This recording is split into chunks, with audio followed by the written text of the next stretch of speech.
Hello there, Golfer here, and welcome to my multi-game series called Beating Deity, where I go through some Civ games and beat them on Deity.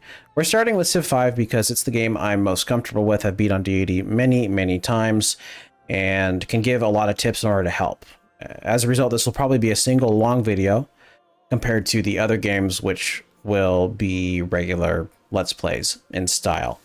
So I'm going to start out with advanced setup. Well, setup now. A little bit better.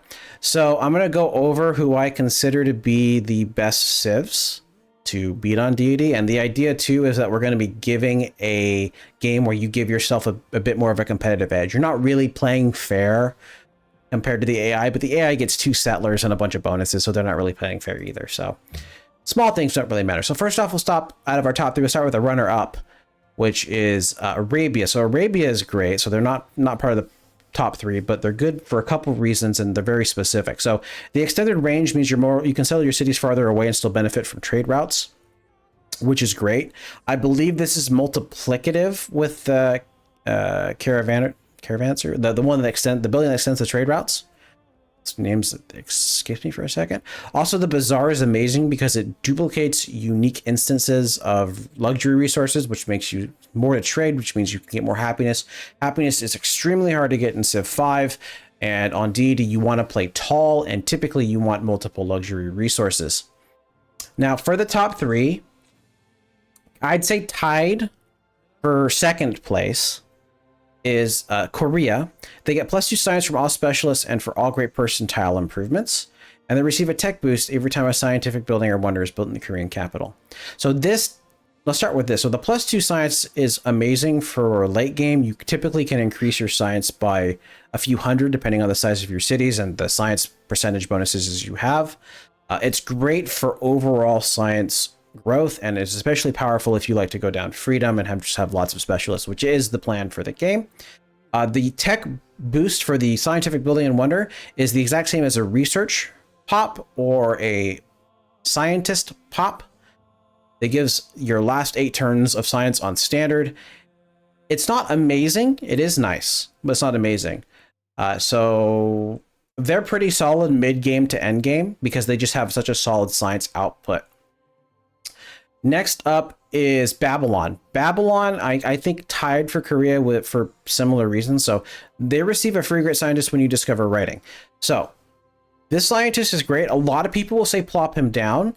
If you're not playing on Deity against AI and instead playing single player, I would agree with you, because this gives you such an advantage compared to other civs that it's arguably broken.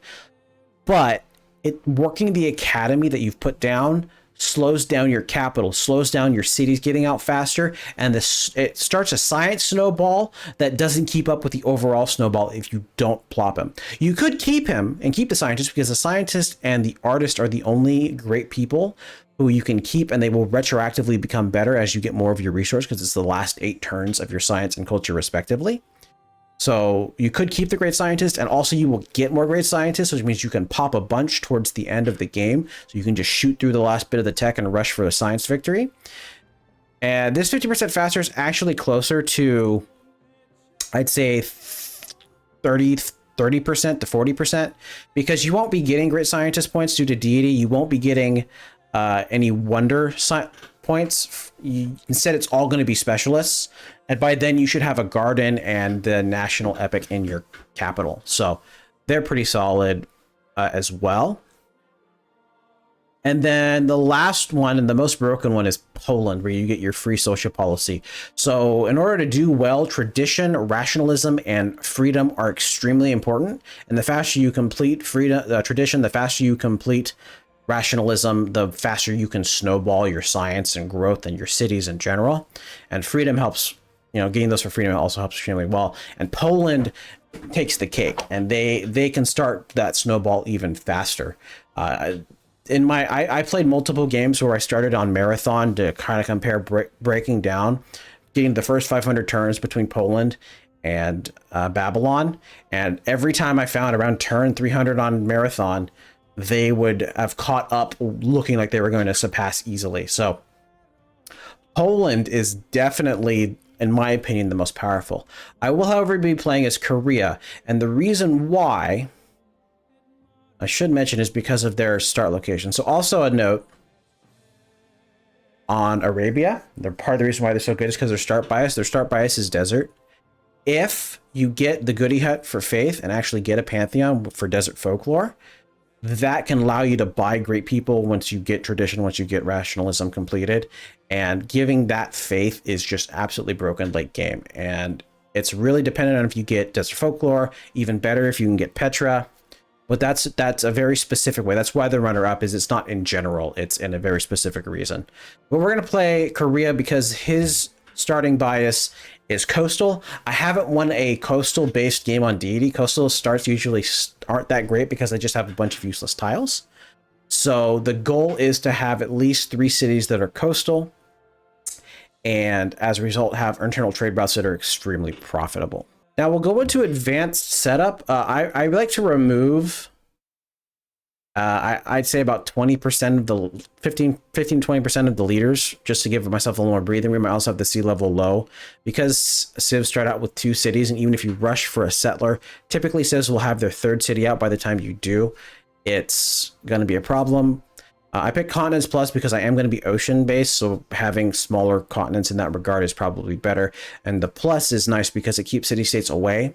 Otherwise, they can take valuable territory and can get taken over by the AI. So this way they're more likely to stay around for the end of the game. The gameplay is standard. We're playing on a small map. Both of these are because I want to get a feel for it compared to Civ 7, which came out this week officially. So I want to kind of compare the time taken and how that goes. Legendary start because we're giving ourselves a good edge on beating the game. So for advanced game options, so the new random seed is good if you like to save scum goody huts, just so that you can you get something good. I personally very much hate getting maps of the ocean that I've already basically 99% seen.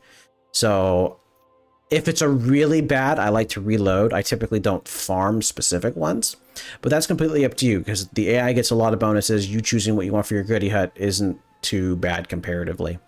And then I allow for policy saving and promotion saving, just so that I have more control over that. I'd say the policy saving is pretty much required because typically you can finish tradition and not have unlocked rationalism yet. So having the policy saving allows you to wait. If you're playing as Poland, though, you cannot save your special ability one. That one you have to spend. So keep that in mind if you're playing as Poland. Why isn't this an ocean start? This is ridiculous. Oh, well, so unfortunately for me, and I did make a save of this start because this start's kind of incredible for a normal game. One of my criteria for the game is that I want to be on ocean, and that's where the restart game button comes in. Don't be afraid to spam this to get a good start, get what you're looking for, and then you can go from there. Well, I got the ocean start. Well, let's look at our start. So what do we want? Well, we want ocean, and that's just because I'm playing as Korea, and that's part of this current playthrough. But typically you don't want ocean because ocean is more or less useless tiles unless you have multiple ocean cities to funnel food with internal trade routes, which is the plan. Next thing you want to look out for is water. You want a fresh water source that's either from a river or from a lake or from an oasis. So there's a couple of reasons why you want that. The first is so that you can build a garden. This increases your great percentage points, which will be quite useful because you want a lot of great people later on, specifically scientists, in order to help you facilitate and pop towards a science victory. Now, the other reason is because of civil service. Fresh water increases food from farms. That is incredibly useful and highly recommended. Now, in my case, it's not going to be particularly useful because I don't have a lot of tiles that would be useful for, because I'm going to be getting my food mostly from salt, which is amazing. Next thing to look out for is you want to be next to a mountain. Mountains, you can build observatories, especially as Korea, that's useful. But to build on a mountain, I'd have to give up, a lot of other things that are more or less useful. Now, do I want to move? Typically, you don't want to move if you can help it. You typically want to move no more than 2 paces away from wherever your city is and cost you no more than 1 turn.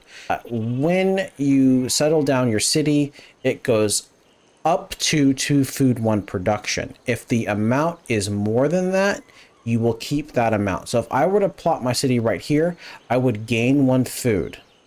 If I plot my city here, I would gain 1. So if I move here, then this will become buffed with a stable. I still get everything that's currently in range.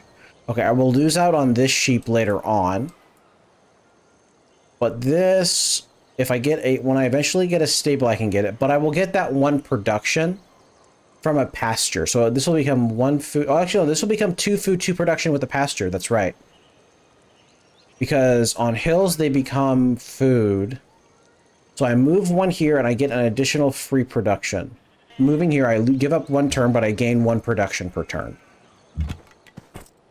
So this is now a 2 food, 2 production tile compared to this, which have been a 2 food, 1 production. That overall speeds me up significantly. So what's going to be our build? On standard, I'm going to say scout, scout, monument, warrior, worker, and then probably settler. If you're playing on epic or marathon, I don't recommend 2 scouts because by the time you finally get your scouts out, pretty much everything will already be explored and it's not particularly useful. Now, what are we going to focus on? Our first goal is focusing on growth, and we're going to be getting up to size 3 before we really consider anything else. Okay, now let's talk about tech. So unless you don't have fresh water and are more or less going to shoot straight for mathematics, you basically want to get what you are going to be utilizing first. So we're definitely going to be utilizing animal husbandry and mining. Now, because we won't be getting a worker for quite a bit of time, we don't need to grab mining first. We can instead grab animal husbandry because that will reveal horses, and that's quite important. We want to reveal what we can on the map. So we'll be grabbing that, we'll be grabbing that. Granary, don't do a granary early on. That's kind of a trap because settlers, unless you have something like 4 or more things that will benefit from a granary, it's really not worth it. Settlers will eat up that food like no tomorrow. You actually want production when you're making settlers. So that's why animal husbandry will get +1. Yeah, we get +1 food from sheep. There it is right there. God, I love the enhanced UI mod. We get +1 food from sheep. So basically we got that automatically. And then when I get a stable, this will become +3, just like if I had a stable there. I do not know if it will also get an additional +1 food when we get fertilizer, but it will be quite good regardless. There's basically no harm in settling on it. Now, because of that, these will be 2 food, 2 production tiles. That's a solid amount, but not particularly good. We do definitely want to get mining for those, but once again, reveal the horses first. We don't need the granary. That's not a high priority. I will instead go for bronze working. We can reveal the iron, and that might dictate where exactly I put my cities because I want to rush those out as quickly as possible. After that, then we'll go for writing. We can start building libraries as I'm pumping out more and more cities. All right, so thanks to the blessing of RNGesus, not only did I get culture from a goodie hut, but I also got mining right off the bat, which is lovely. That'll speed up my acquisition quite quickly. Just go ahead and send out the scout to go and do some more fog busting. This is going to be a nice area for another city. We can get an additional unique luxury resource. When settling another city, you want at least 1 luxury resource, preferably 2, or preferably at least 2 of a different one, but we don't have a lot of options, and I still want those cities to be coastal. So we'll take what I can get. Now we're going to talk about policy. So we're going to want to finish tradition, and we're going to want to finish rationalism. Typically speaking, what you're going to want to do is rush straight down and either get landed elite if you have enough happiness, or monarchy if you don't have enough happiness. The exception to this is if you don't have fresh water and want to rush hanging gardens, you can grab aristocracy, but typically you want to leave aristocracy for last because the amount of happiness it gives is minuscule, and you honestly should not be building wonders early, or at least not by the time that you'll be finishing up tradition. But we have had an incredible stroke of luck. Not only do we meet our first civ, which go figure would be Gandhi, but we also have a city-state here. And we have a worker here. Now, it is an Indian worker. It is not a city-state worker. Now, something you can do, and there's also another one, they look like they're kind of, barbarians are kind of wreaking havoc over here. Something you can do is steal workers from city-states. You have to be very careful when you do this. If you do this in a team game, even more so. So what happens is, I believe if you declare war 3 times against city-states, all city-states will then become wary of you, and you basically can't become friends with them. So don't do it. Up to 3 times. If you're a team game, it counts for every team member you have. So if you declare war against a city-state with 3 people, then guess what? All city-states now hate you. But we'll go ahead and snag up this guy here. Looks like you'll get it back. We're definitely going to take it. I'm going to see what happens over here, but most likely this guy's just going to be grabbed again. Also means that we're going to have to focus on getting my northern city out, both to act as a defensive line. Yeah, we're going to want you here. We can grab those horses and not have to worry about it. But it does mean my city is now also size 3, which is really nice. It's quite a bit more. If we look at the amount of food cost, it is now 33, which I believe is significantly more. We can instead, with how this is working out, I don't need a warrior. I got an archer for free down here, and my scout can basically go scout out the rest of this area on his own. So I don't need that. I also no longer need the warrior, so we can actually go straight into focusing on settler rushing. So for reference, the Great Library has just been built, and it's turn 29, and I just planted this city. And what we're going to do is we're going to focus on growth with the shrunk granary. Even though it's not necessary here because it doesn't actually buff anything, it does give me 2 food. That 2 food might just make enough of a difference because it means I can focus on working these high production tiles when I go for the Hanging Gardens, which I will hopefully get, given that I haven't even gotten writing yet. Turn 55, we're about halfway through the Hanging Gardens. I went and I chopped both of these forests to give me a good extra 4 turns, faster production. We've got +3 food per turn at the moment, and I'm going to switch to hopefully both of these 2 tiles once we grow one more time. We'll see how it goes. The salt here is really helping the city get a high production rate. Now we're going to talk about the Pantheon. So basically you have to decide if you're going for a religion or if you're just getting the Pantheon just for the heck of it. Now, if you're just going for a Pantheon just for the heck of it, I would highly recommend fertility rites, because 10% growth is nothing to sneeze at. Maybe you might get a few other things like food from camps, depending on your start. But if you want to go for a religion, you have to pick something that is faith-based. So there are 3 things that we can get faith from. We can get +2 faith from quarries. We'll have 1 here. We could get desert folklore. Might have been grabbed. Yep, it got grabbed. Which is not uncommon. So we also have to rush for Petra because he could potentially build it if we're not careful. So on top of him possibly building the Hanging Gardens, he could build Petra. So we're going to go Hanging Gardens. From Hanging Gardens, we're pretty much going to go straight into Petra. So the only other one we can get is the one I actually want to get anyway, which was Earth Mother, which is +1 faith from copper, iron, and salt. Here we are at turn 65, and I've only got 1 turn on the Hanging Gardens. I don't know if he's building it. I can't see if he is. I don't think it's possible for the AI to beat you at 1 turn. It is possible for human players to beat you at 1 turn because technically they've already had. If they were at 1 turn already, they'll hit turn 0 before you hit turn 0, basically. So I'm pretty sure I've got this in the bag, knock on wood. So we'll go ahead and just hit next turn.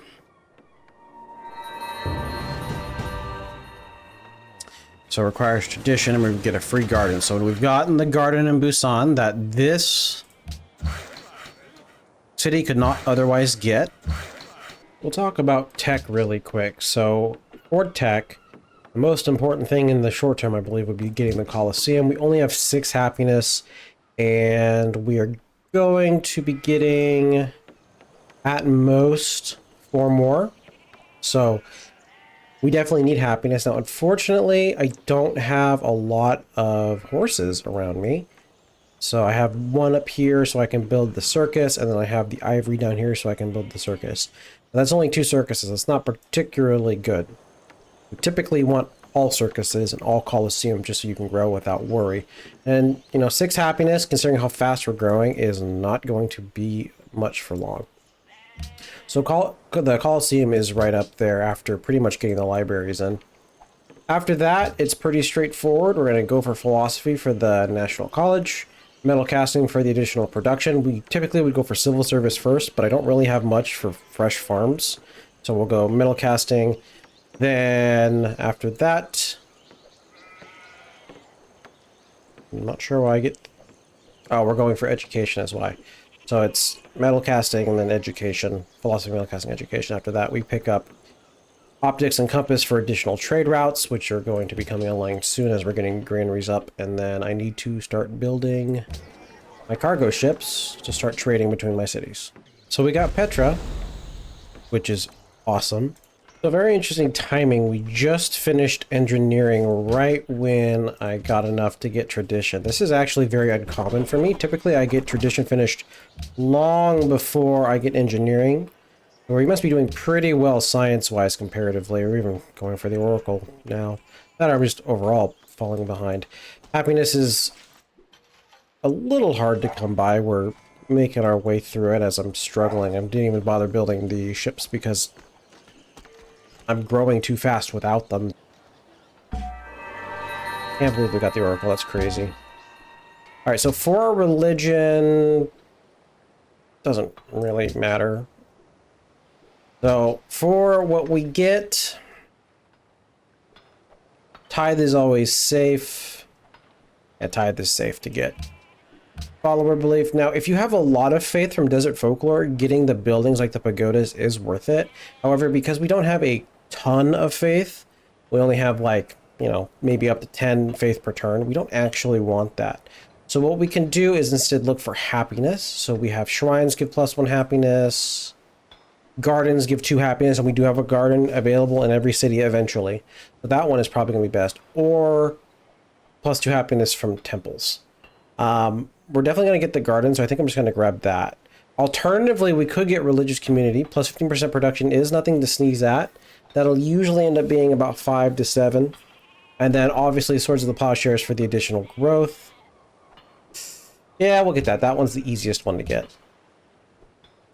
And I can just try to get my happiness from city-states, which is possible. So at turn 100, we get the mostest literate people. And as you can see, I'm very far behind. We are 10 techs behind the Shoshone because they like to spam cities, so they do really, really well.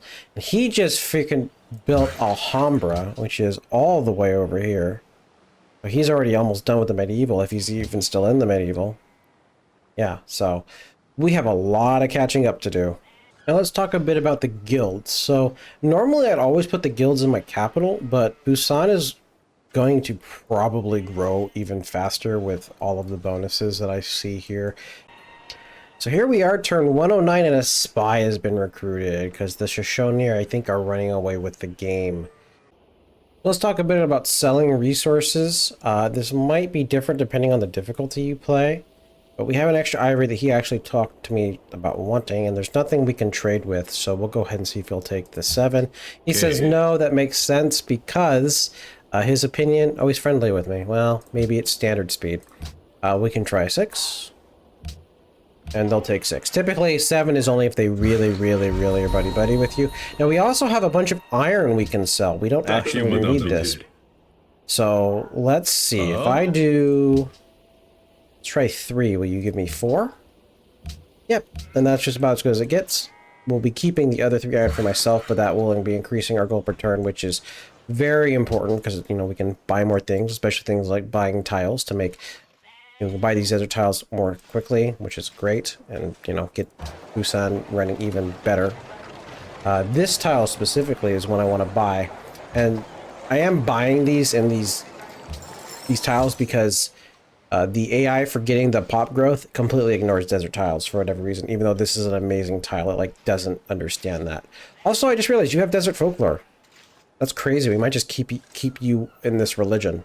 Open borders with AI, I almost always refuse it personally unless we have ideologies, and I always do it one way, so only I have open borders to them. They can't go into me. Typically they'll do it for 1 gold per turn, but I'd like to avoid it because the AI likes to get it to move through your territory to forward settling. I could totally see him settling a city right here, and I do not want that.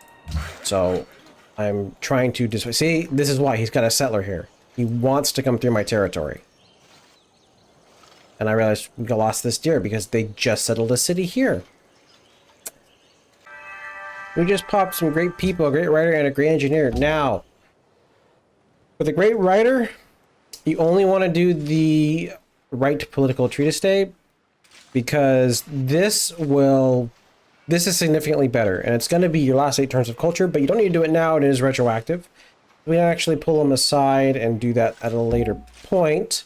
Now, great engineers are actually not the great people you want. You actually want to get a great scientist, because every time you get a great writer, it increases the cost of the next one. Great artist increases the cost of the next one. Great musician increases the cost of the next one. But for all the others, when we're dealing with, what is it? So engineers, merchants, scientists, etc., they increase the cost of the next one. So it's important to note that doing so is kind of bad if you don't want to focus on grid engineers. It's useful if you want to rush a wonder really quick. We'll definitely be keeping one, maybe two, but I don't really want more than that. And typically what will happen is if I see, oh, I'm going to get a grid engineer here, well, that means I'm going to pull off this guy off the workshop so I don't have to worry about it. But I'm not going to do that right now. I will take a couple of grid engineers off the bat because I'm not using the great scientists anyway. Great merchants you want to avoid at all costs. They're pretty useless, to be honest. You get a bunch of gold, sure, that's nice, but it's not. I don't think it's worth the increase in cost for your next scientist. We're also starting to work on universities. Eventually, we'll get Oxford. Hopefully, that will be relatively soon. Funny enough, this religion lets me buy science buildings with faith, and I decided to do that because this city has like no production. So I'm trying to increase that right now, but it's got its university already. Picking button science, we're already through 100 science per turn. We're already catching up to our turn base, and you know, should be happening even faster, as I imagine they're going to jump into the university slots after I grab it. So this is an excellent reason why I hate playing with the Shoshone. They do this all the bloody time. So just something to think about. But it's really hard to fight them when I have, you know, archers to their musketmen. We're basically just trying to go for a science victory right now. And I do have a research agreement with Gandhi. But, yeah, it's not looking great. Hopefully we can get into the Renaissance era soon. I can... Actually, let's see. Boom, boom. Do this. How long do I have to steal? 11 more turns. Okay. But yeah, no, it's crazy trying to keep up with the AI on Deity because some of them do like to run away. Gandhi is more typical, but the Shoshone especially are running away with the game if you don't pay attention. So I just finished Oxford and Busan. We can choose our free tech, and the free tech we're choosing will be Industrialization. This is a massive slingshot because all you need to do is finish economics, which is just banking and printing press. So in 1, 2, 3, you can pop Industrialization, get quickly into the Industrial Age. Industrialization. Which is very important. You can figure out if you have coal, which thankfully I do, and you can get coal plants up and running. Now, so let's look and see who has the most tech. So Gandhi has 36, 37, 32, so significantly less. And I'm actually up to 36. I actually am right up with them already. So the combination of the spies and getting all the slingshots and stuff done is a really, really big help in narrowing that divide. So anyway, after that slingshot, the next important thing to go after is growth, getting fertilizer for boosting the farms. So you get the production and the food to grow big enough so you can very quickly build the science buildings, which comes next. After that, we don't really have anything in particular we need to rush. So typically we will go for electricity because hydro plants are nice. And then after that, replaceable parts because we want the Statue of Liberty because I will be going down Freedom. And then from there, we'll see how it goes. But until then, we're going to be rushing as many techs as possible. Typically, I leave this top branch untouched for a while, even though I am going naval. It's not particularly good until biology. And this allows me to definitely steal from whoever I'm spying from, so I can kind of maximize it. We're stealing again in 2 turns. So now we come to the big reason why getting Oxford to rush industrialization is so important, is because I've already completed 3 factories faster than the AI, even on Deity. And I'm tied, was it 40 and 40? I'm tied in the tech lead right now, somehow. And, oh gosh, you're going to settle here, aren't you? God, I hate the Shoshone. In the game. Which is our ideology. So, the way it usually goes is autocracy is you're fighting lots, military. Order is more accustomed towards wide. And freedom is more accustomed towards tall, which makes freedom probably the best ideology. We get it first, which is a big boost because it gives us 2 free tenets. So for the ones we want to get, we want specialists consume half the amount of food. Helps my cities grow nice and big even faster. And then the other one we want to get is the rate at which great people grow is 25, or... No, I think this is the good one. This is the one that we want. We'll grab that. Now, we definitely need to finish rationalism up. So this is going to be a bit of a problem. And I haven't found any cultural city-states, unfortunately, as of yet. But we definitely want to get universal suffrage to increase our happiness as I'm growing taller. And then after getting that, we can probably finish up rationalism. So after one turn, the World's Fair project is already 19% complete. So just to try to get that 100%, we are going to go 100% into it. I'm not too worried about getting the Porcelain Tower taken away from me. And I believe because we have 12 turns of Golden Age with the pop, let me see. If I do this, it'll be 12 turns. So if I wait 9 turns, it's not going to work out. So we'll go ahead and give it another turn. Figure out what it needs to, how much of an increase that's going to be. Yeah, it's already almost half. So we're going to go ahead and pop the Golden Age now. Which is, it's crazy, but you know, we've already got silver, so hopefully we'll get it. If we don't, I'm still going to pop all of these guys anyway. We're getting another one in 9 turns, so I can just string those along. I'll be out of a Golden Age for a little bit before the next one goes. So it's kind of neither here nor there. I barely got it! Awesome, so we now have 100% culture boost. And we have, so it's 100 plus Golden Age. Now, unfortunately, we don't have any cultural city-states to be friendly with, which is a bummer. But the good news is we can get this to increase our great scientist output, which is very, very important. So the plan is, you see I'm getting 503 culture if I pop them right now. But if I pop them now, I get 598. So the goal is wait till you get 8 turns into your high level of culture, which is great because we got one for free and we're also getting another one soon because we just have so much culture now. Okay, that we're basically at the cap for how much this pop will be worth, and it'll be really hard for us to get more anytime soon. So this is when we pop them.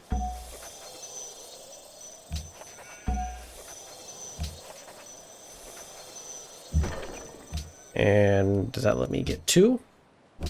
It does. So we finish up rationalism. Boom. Now we can buy great scientists with faith.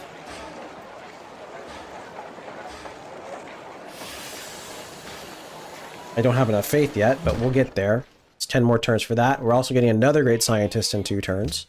We get to choose a free tech, which I forgot about to the point where I might want to reload. Well, if I'm going to rush one of them, I want to rush replaceable parts. We got replaceable parts. We're now in the modern era, which is lovely. We can now get the Statue of Liberty, which I can rush with this great engineer. So now our specialists require half food, give 4 science, 1 production on top of their default bonuses, which is just, you know, absolutely lovely. Got another policy. The big one, volunteer army. 6 units are maintenance free. Are we okay with happiness? We are okay with happiness. So I would say we want the volunteer army. Okay, so here we are with a pretty close to maxed out science per turn. I've got pretty much all my specialist slots filled out now. Popping out the science, we've got 1,124. Now, it's important to note that we're actually only going to be counting the 1,020.5 science, give or take, when we're popping them. As you can see, it's actually slightly below that, but it's close enough that I'm going to start popping them now. Now, it's important when you start popping your great scientists that you don't do it all the time, because there is a limit to how much can roll over. So I recommend just, for safety's sake, doing it 1 per turn. I've already pretty much gotten out what I need from these tech-wise as we're slowly but surely taking these techs. I'm popping these big ones. We're going to rush straight for satellites. An engineer and soul. I can get 2 more great scientists. Then we can go ahead and purchase a great scientist here for 1,000 faith. Next one is what? 1,500? Yeah, so we're probably not going to be able to purchase any more, unfortunately. Just didn't work out that way with how fast this game decided to go. A good. Now, it's also important to note, since we're going to be getting a policy in a little bit here, I've already got this space procurements where we can actually buy parts. What we're going to be doing is buying the last second ones. son. Boom, finish that. We're now in the information era. And now I'm done with that. We can rush the Hubble Space Telescope. I'm not in a rush to do it, because there's no way they're going to build it before me. So I'm going to go ahead and finish this up. And the 2 scientists are not going to be used up, given that I'm using 1 per turn. So I'm not really worrying about that. So this is an issue I have with Civ 5, if you're going to win on Deity. Unleash power of the atom. This is kind of how you do it. Did I get a counter spy? No, we got to steal. And the most expensive we can steal is the archaeology. Those who can. Alright, we'll pop another guy. I am Bonus when doing spaceship parts, which is good. Our scientific power has outrun our spiritual power. How are we doing tech-wise? We have 56, 45, 65, so I'm now 9 ahead of him. So if we look at my science per turn, just out of curiosity. See, they're going up and down, up and down, up and down. And this is my main science has actually been fairly solid, so I'm only just behind them. But if we look at number of known techs, I very clearly crossed the line here when I got some steals and stuff, and very clearly just kept on going.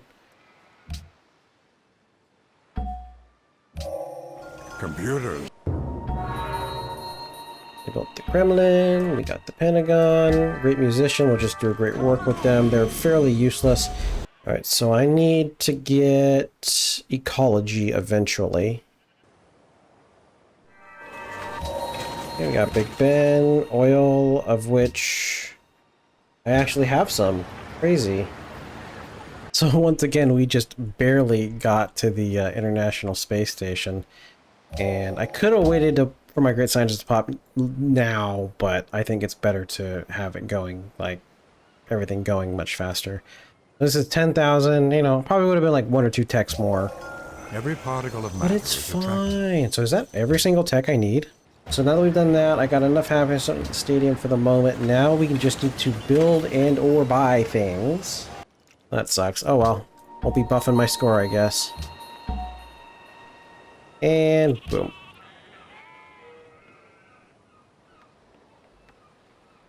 I'm now super unhappy. What happened?